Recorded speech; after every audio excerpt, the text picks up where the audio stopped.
Hello friends, are के Maurya commerce classes में आपका बहुत बहुत स्वागत है, अभिनंदन है।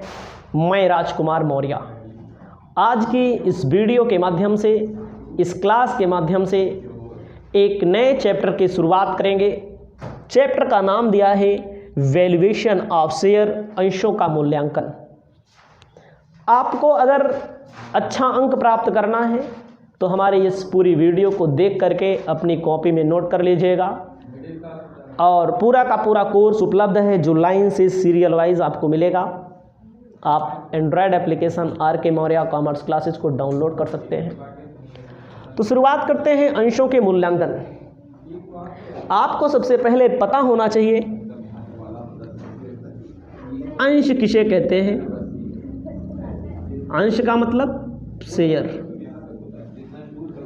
कंपनी की जो पूंजी होती है, कंपनी की जो अंश पूंजी होती है, जिन छोटे छोटे टुकड़ों में विभाजित होती है, उस प्रत्येक टुकड़े को अंश कहते हैं। कंपनी की पूंजी जिन छोटे छोटे टुकड़ों में विभाजित होती है, उस प्रत्येक टुकड़े को अंश कहते हैं। आपको जानकारी होनी चाहिए, इस चैप्टर के अंतर्गत आप जानना चाहेंगे कि अंश भी दो प्रकार के होते हैं। एक होता है पूर्वाधिकार यानी कि प्रेफरेंस शेयर, और एक होता है इक्विटी यानी कि क्षमता अंश। इसके बारे में आप पढ़े होंगे, ठीक है। आपको ध्यान देना है क्षमता अंश और पूर्वाधिकार अंश। पूर्वाधिकार अंशधारी वे अंशधारी जिन्हें कंपनी में सबसे पहले लाभांश मिलता है। इनके लाभांश की दर निश्चित होती है। कंपनी में मत देने का अधिकार नहीं होता है। कंपनी की मीटिंग्स में भाग नहीं ले सकते हैं। कंपनी का जब समापन होता है तो इनका पैसा पहले वापस किया जाता है। कंपनी के वास्तविक स्वामी नहीं होते हैं। पूर्वाधिकार। क्षमता, इनको पूर्वाधिकार अंशों के बाद लाभांश मिलता है। लाभांश की दर निश्चित नहीं होती है। इन्हें कंपनी में वोट देने का यानी कि मत प्रकट करने का अधिकार होता है। कंपनी की सभाओं में बैठ सकते हैं। कंपनी के वास्तविक स्वामी होते हैं। कंपनी के समापन पर पूर्वाधिकार के बाद इनका पैसा लौटाया जाता है। ये सब पढ़े हैं आप अंशों के निर्गमन चैप्टर में। तो हम यहाँ पर आपसे पूछेगा अंशों के मूल्यांकन से आशय। याद रखिएगा, अंशों के मूल्यांकन से आशय, इसके अंतर्गत आप क्या लिखेंगे मैं आपको बताने जा रहा हूं। आपको ध्यान देना है, अंशों के मूल्यांकन का आशय ऐसे लिखिएगा, नीले कलर से लिखिएगा आप लोग। अंशों के मूल्यांकन का आशय अंशों के मूल्य को ज्ञात करने से है। अंशों के मूल्यांकन का आशय क्या है? अंशों का मूल्य ज्ञात करो। किसी कंपनी के एक अंश का मूल्य क्या है, एक शेयर का मूल्य क्या है, इसका मूल्य ज्ञात करना ही अंशों का मूल्यांकन कहलाता है। जिससे क्यों मूल्यांकन करते हैं? जिससे अंशों को क्रय करने में, विक्रय करने में, हस्तांतरण करने में, ठीक है, हस्तांतरण करने में, धन कर, संपत्ति कर के समय, ध्यान दीजिएगा, के समय या अन्य उद्देश्यों की पूर्ति में प्रयोग किया जा सके। हमारी बातों को सुनिएगा, हमारी भावनाओं को समझिएगा, एकदम प्यार से पढ़िएगा। हम आपके उज्जवल भविष्य की कामना करते हैं। अंशों के मूल्यांकन से क्या आशय है ना, अंश के बारे में आपको मालूम होना चाहिए। कंपनी के अंशों का मूल्य ज्ञात करना, जैसे भाई आपने किसी कंपनी का अंश खरीदा है, तो अंश अगर आपके पास है, शेयर आपके पास है, तो अंश क्या है? संपत्ति है। अंश क्या है? अंश संपत्ति है। उसको कभी भी आप बेच सकते हो, या किसी अदर के पास से खरीद सकते हो, या किसी कंपनी के पास है उससे आपको खरीदना होगा, या आप कंपनी वाले खुद हैं तो आप बेचेंगे या हस्तांतरित करेंगे, या सरकार उस पर टैक्स लगाएगी, धन कर लगेगा, संपत्ति कर लगेगा। अन्य उद्देश्यों की पूर्ति के लिए अंशों का मूल्य ज्ञात करना जरूरी है। तभी तो पता लगेगा एक अंश कितने रुपए का है। कैसे देखते हो किस कंपनी का अंश कितने रुपए में बिक रहा है? तो उसका एक मूल्य ज्ञात किया जाता है, जिसके बारे में आप कैसे मूल्य ज्ञात किया जाएगा, आप मेथड पढ़ेंगे, नियम कानून पढ़ेंगे। तो अंशों के मूल्यांकन से आज से मैंने इसे बता दिया। इससे यह पता लगता है कि कंपनी की वास्तविक स्थिति क्या है, कंपनी के अंशों की वास्तविक मूल्य क्या है। इसको पहले लिखिए। अब आपको बताने जा रहे हैं अंशों के मूल्यांकन की आवश्यकता। आपको ध्यान देना है, हेडिंग अंशों के मूल्यांकन की आवश्यकता। अंशों के मूल्यांकन की आवश्यकता कब कब पड़ती है, इसको जानना बहुत जरूरी है। सबसे पहला, जब अंशधारी अंशों का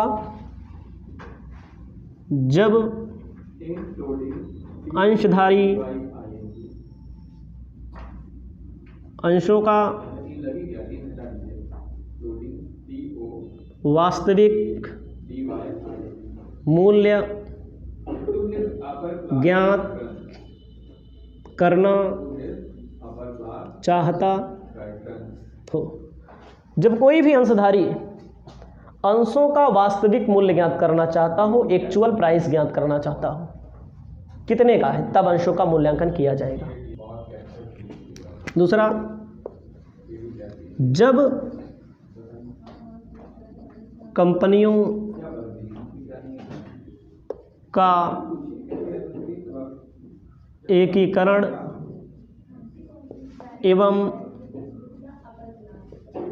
संविलियन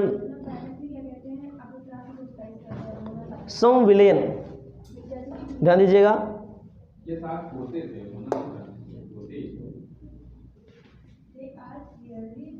हो। एकीकरण का मतलब दो कंपनियां एक साथ आ जाएं, वोडा और आइडिया एक साथ आई, तो उनके अलग अलग अंशों का मूल्य अलग अलग रहा होगा, तो तब अंशों के मूल्यांकन की आवश्यकता किया होगा। तीसरा नंबर, अंशों का क्रय एवं विक्रय की दशा में, जब कंपनी अंशों का, कोई भी कंपनी का अंश क्रय करना चाहता है, विक्रय करना चाहता है, तब भी होता है। चौथा नंबर,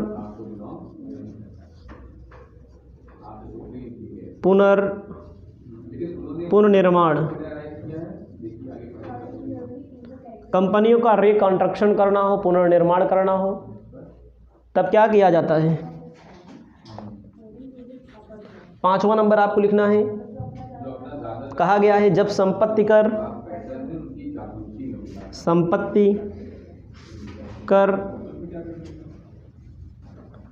धन कर, संपत्ति कर, धन कर, उपहार कर का निर्धारण करना हो। ध्यान दीजिएगा, कहा गया है संपत्ति कर का मतलब क्या होता है। जब सरकार को आप संपत्ति कर देंगे तो अंशों का मूल्य का सही वास्तविक मूल्य तय किया जाएगा। धन कर देना, उपहार फ्री में मिला हो आपको ना, कितने का मिला है तो उसका मूल्य मालूम करना पड़ेगा। 6 नंबर अपनी कॉपी में आप लिखेंगे, कहता है जब सरकार द्वारा कंपनियों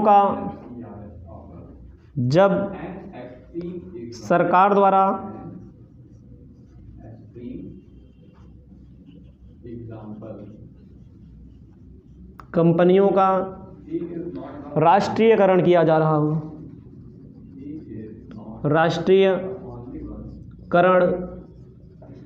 किया जा रहा हो,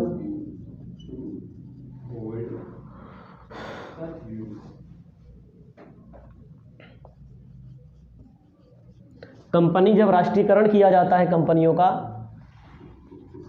तब मुआवजा किसको दिया जाएगा? मुआवजा दिया जाएगा कंपनी मालिक को, कंपनी के अंशधारियों को। सरकार उसका मूल्य तय करेगी, उसी के हिसाब से मुआवजा देगी। सही है कि नहीं? अगला आपको लिखना है जब अंशों की प्रतिभूति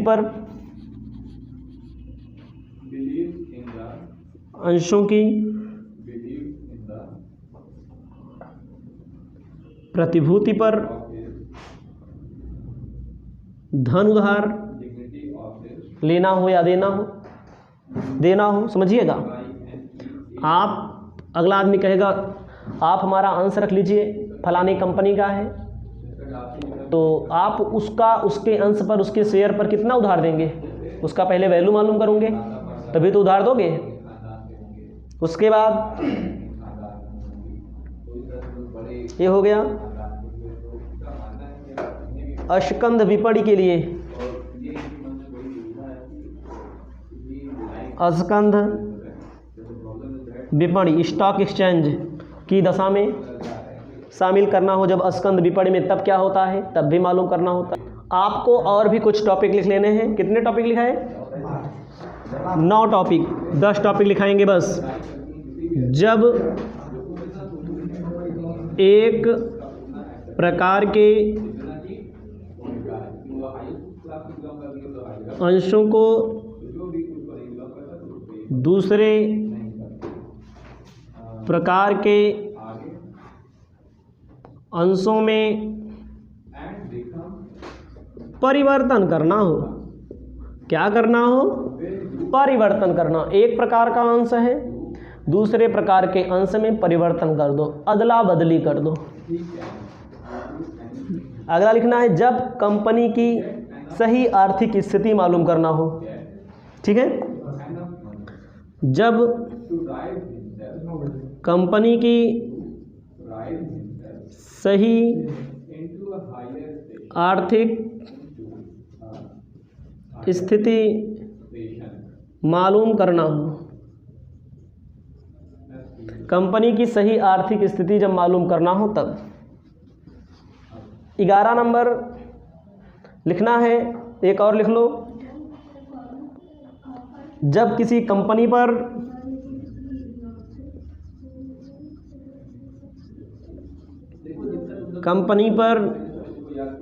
नियंत्रण स्थापित करना हो।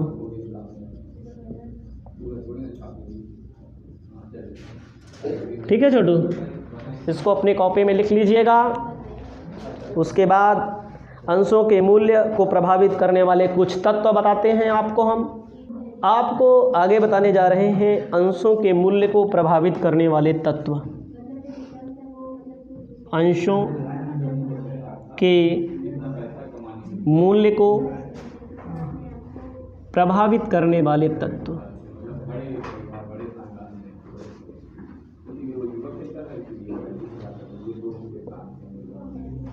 ठीक है, इसको लिखिए हेडिंग। उसके बाद आपको ध्यान देना है, पहला लिखना है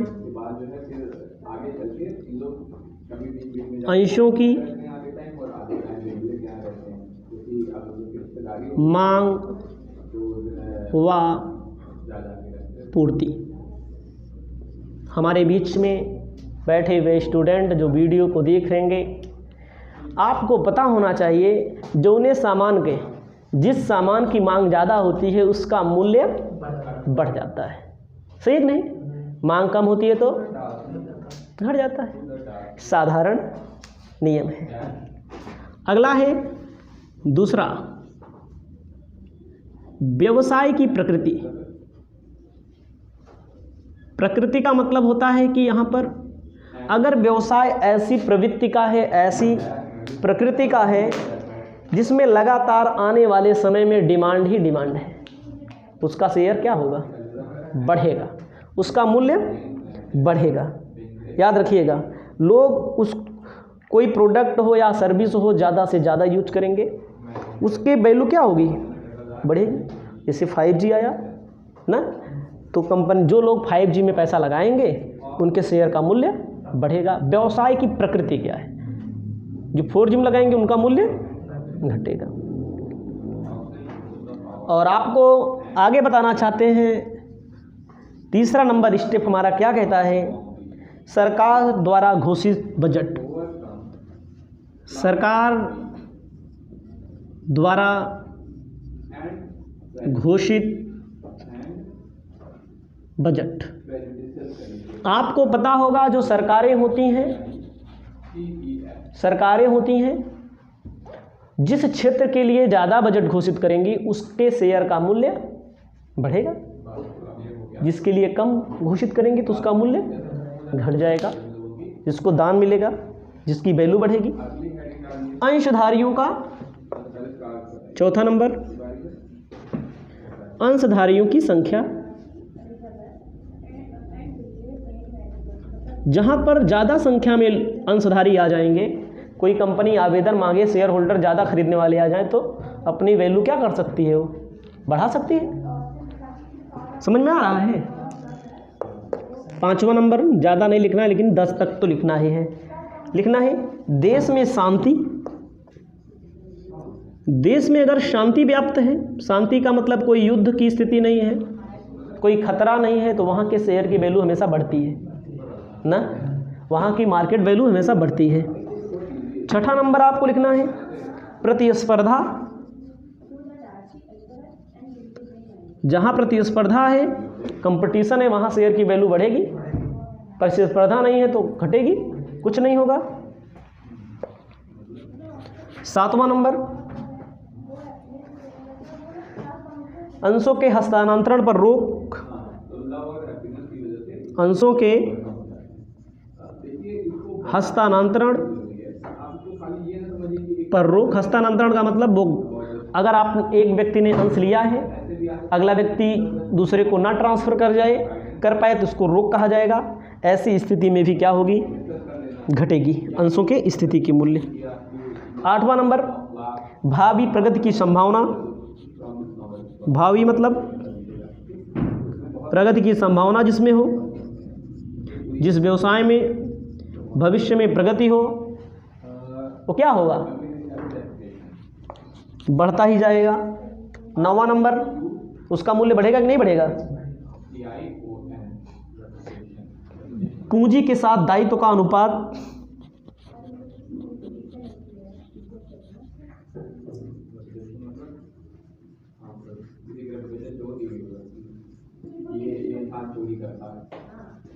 पूंजी के साथ जिसके दायित्व का अनुपात ज़्यादा है, दायित्व लायबिलिटी ज़्यादा देनी है, उसका मूल्य क्या होगा? बढ़ेगा, घटेगा? घटेगा उनको। कंपनी का आकार।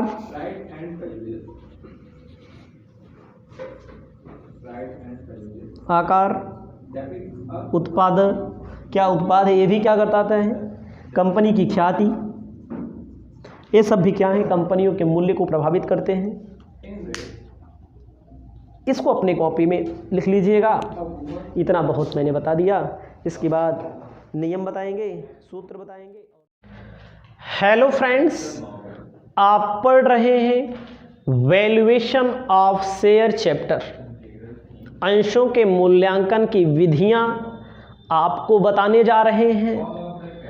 आपको दावा करते हैं कि आपके पेपर में यहाँ से जो थ्योरी पूछी जाती है, अंशों के मूल्यांकन से क्या आशय है, अंशों के मूल्यांकन की विधियां आपसे पूछा जाता है।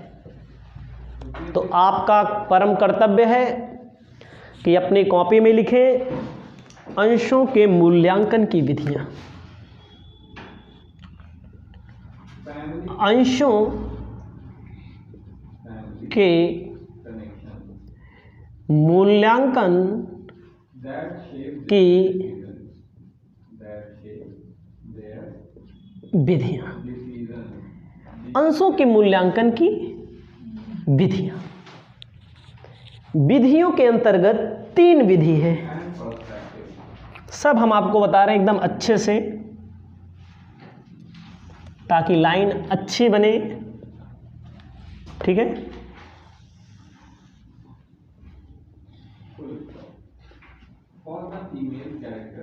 अपने कॉपी में लिखिएगा शुद्ध संपत्ति विधि,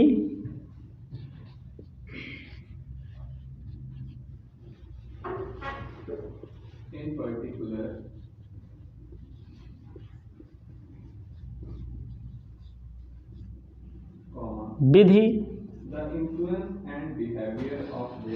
आय विधि,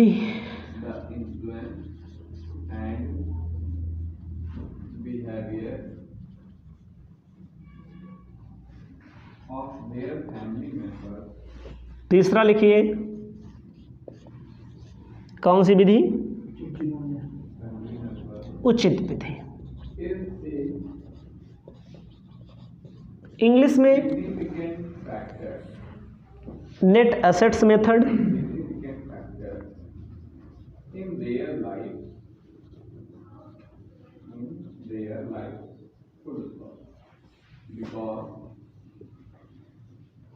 यील्ड मेथड, ध्यान दीजिएगा। यील्ड, यील्ड का मतलब होता है आय।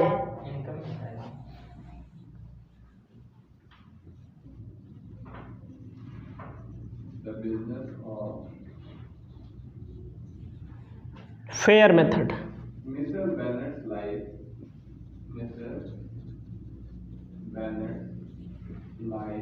अपनी कॉपी में इसको लिख लीजिए। आपको नेट एसेट्स में कई मेथड मिलते हैं, छोटे छोटे मेथड्स मिलते हैं, ठीक है, लेकिन सबसे ज़्यादा आपको इसमें मिलेंगे आय विधि में।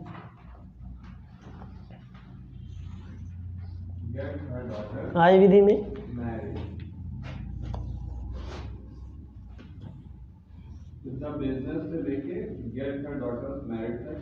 ठीक है, लाभांश दर आधार,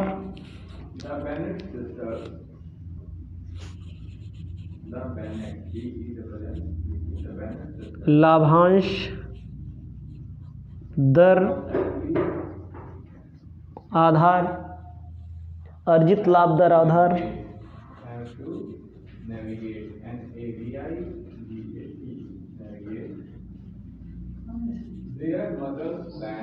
आधार, लाभों के पूंजीकरण का आधार,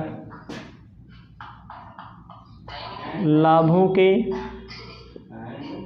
पूंजीकरण दर आधार।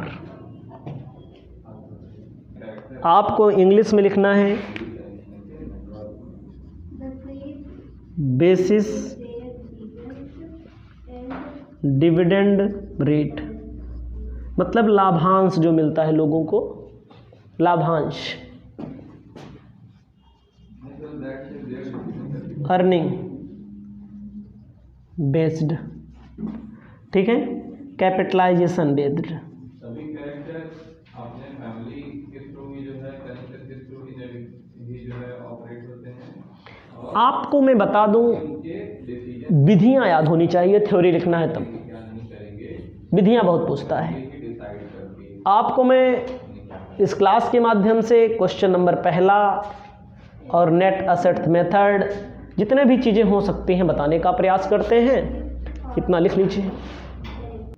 आपको अपनी कॉपी में लिखना है फॉर्मूला, ध्यान दीजिएगा, formula value of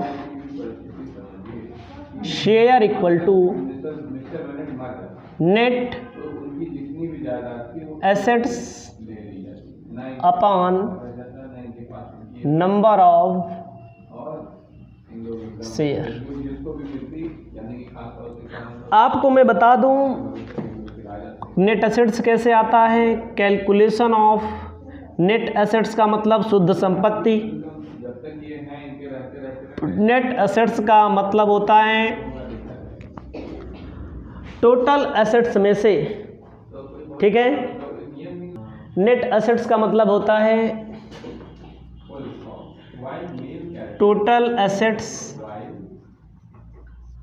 minus outside liabilities. सभी संपत्तियों में से बाह्य दायित्व को घटा देते हैं। सभी संपत्तियों में से बाह्य दायित्व को घटा देते हैं, जिसे नेट एसेट्स कहते हैं। देख लीजिए, आपको ध्यान देना है। कहता है कि एक बैलेंस शीट दी गई है। कहता है कि इक्विटी एंड लायबिलिटी में शेयर कैपिटल 4 लाख का, रिजर्व एंड सरप्लस 70,000 का ना, प्रॉफिट लॉस वगैरह सब कुछ दिया है। करंट लायबिलिटी डिवेंचर दिया गया है। एसेट्स में फिक्स एसेट्स में गुडविल दिया गया है, करंट एसेट्स दिया गया है। नीचे कहता है फिक्स एसेट्स इंडिपेंडेंटली वैल्यूएड 3,70,000। जो फिक्स एसेट्स देखो पहले बैलेंस शीट में 5 लाख का दिया था। ये भैया देखो बैलेंस शीट के अंदर 5 लाख का दिया था ना। ये के दाम कितना हुई है? नीचे बाहर कितना बोल रहा है? 70,000। गुडविल बैलेंस शीट में कितना दिया था? 40,000। अब कितना हो गया? क्या मालूम करना है? आंतरिक मूल्य ना। क्या बोल रहा है? आंतरिक मूल्य, इंट्रिंसिक वैल्यू आपसे पूछ रहा है। आंतरिक मूल्य विधि भी उसे बोलते हैं नेट एसेट्स मेथड को। इसका फॉर्मूला मैंने क्या बताया? Net assets upon number of share. तो सबसे पहले हमको क्या मालूम करना है? Net assets.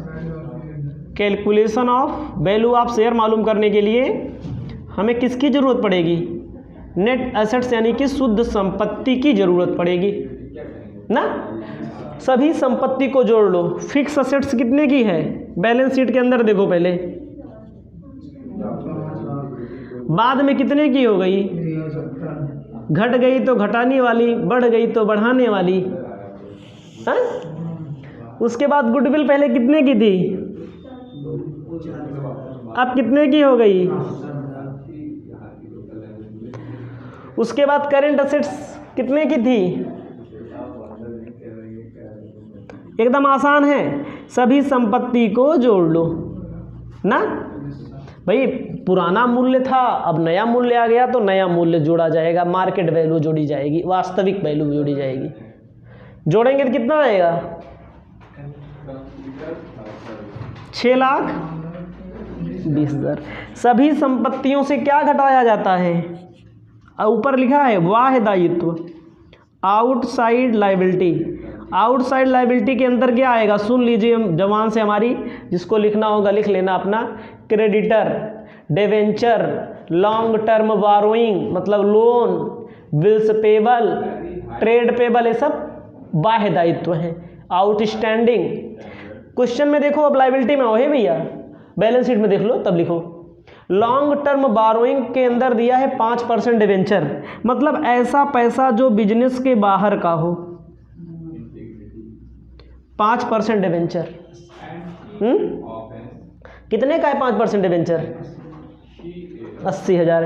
ये व्यवसाय के बाहर का पैसा है। बाहर का मतलब जो बाहरी लोग हैं उनका। करंट लायबिलिटी कितने की है? चालू दायित्व। चालू दायित्व मतलब होता है जिसका पैसा करंट लायबिलिटी के अंदर वही आता है, बिल्स पेबल वगैरह 1.5 लाख। जोड़ के घटा लो।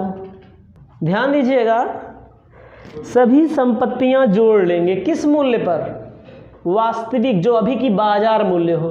देखो किताब में लिखा है 5 लाख का, बाहर दिया है 3,70,000 का, तो 3,70,000 लिखा जाएगा। गुडविल अंदर दिया है बैलेंस शीट में 40 का, बाद में 50 का। एसेट करंट एसेट्स 2 लाख का। सभी संपत्तियों को जोड़ लो, बाह्य दायित्व को घटा दो। घटाने के बाद जो आपका निकल के आएगा उसे क्या बोला जाएगा? नेट एसेट्स बोला जाएगा। क्या बोला जाएगा? नेट एसेट्स बोला जाएगा।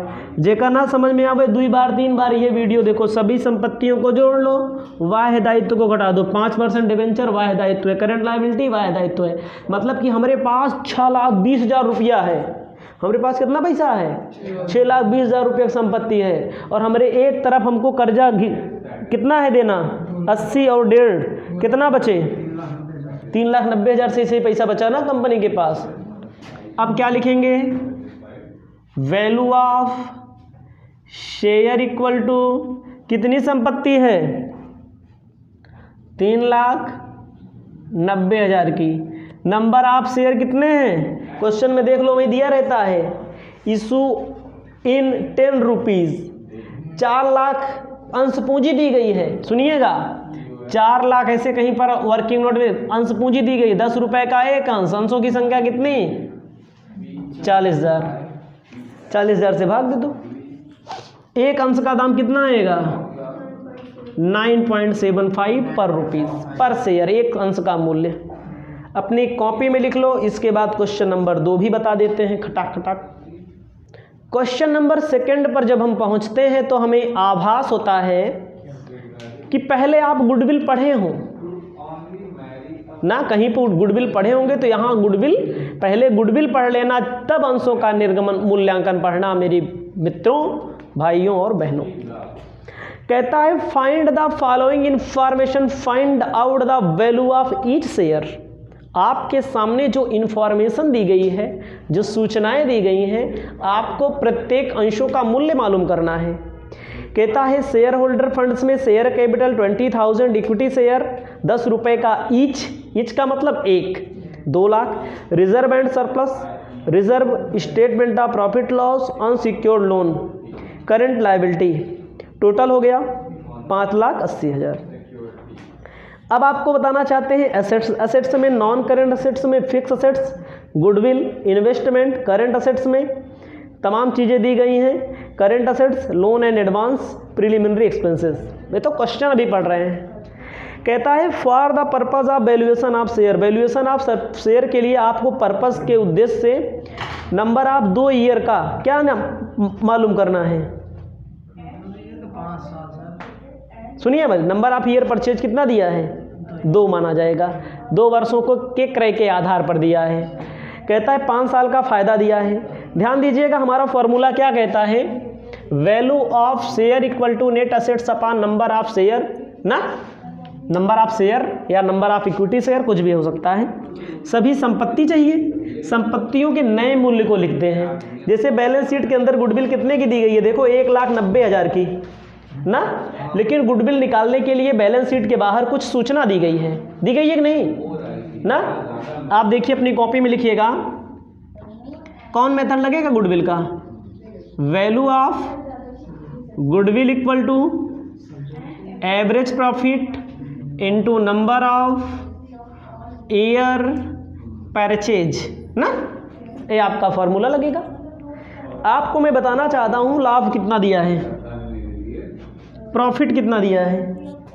प्रॉफिट दिया है 60,000, 70,000, 40,000 ना, सबको जोड़ दो तभी तो एवरेज प्रॉफिट निकल के आएगा।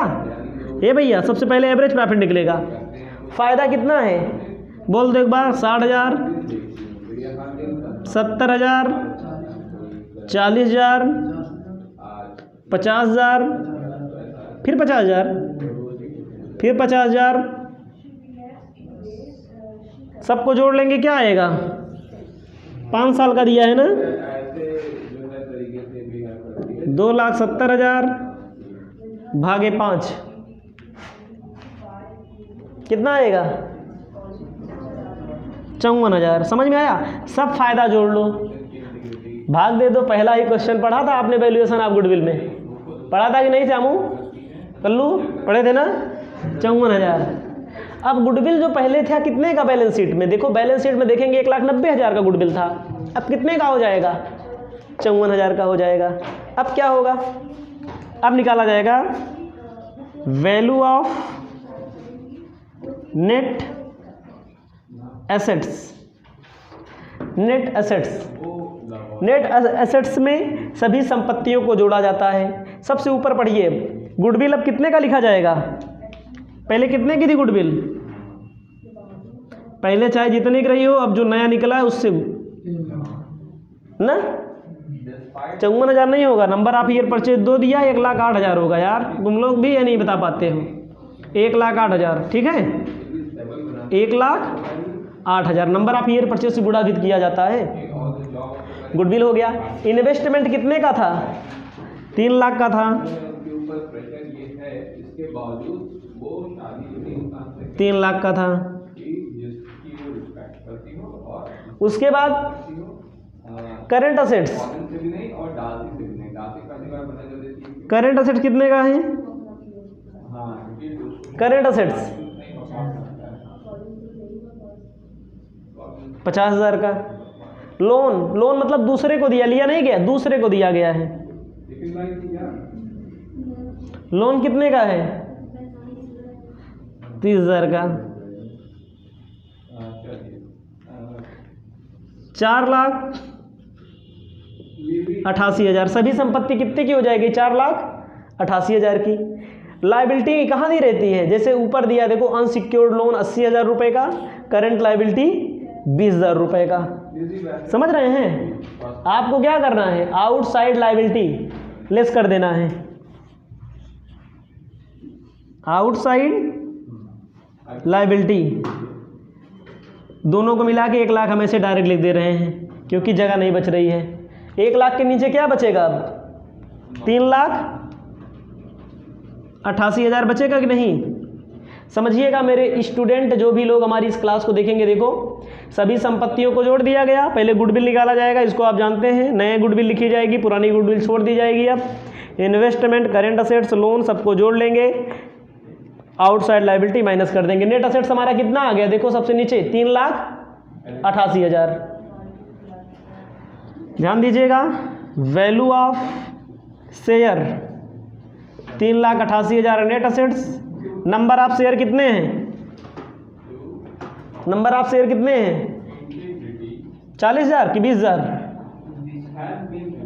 20,000 से भाग दे दो, 19 रुपया 40 पैसा पर शेयर। उत्तर आया 19 रुपया 40 पैसा पर शेयर। देख लीजिएगा सब कुछ हमारे हिसाब से। 2 क्वेश्चन तक किसी भी व्यक्ति को, किसी भी स्टूडेंट को कोई परेशानी नहीं होनी चाहिए।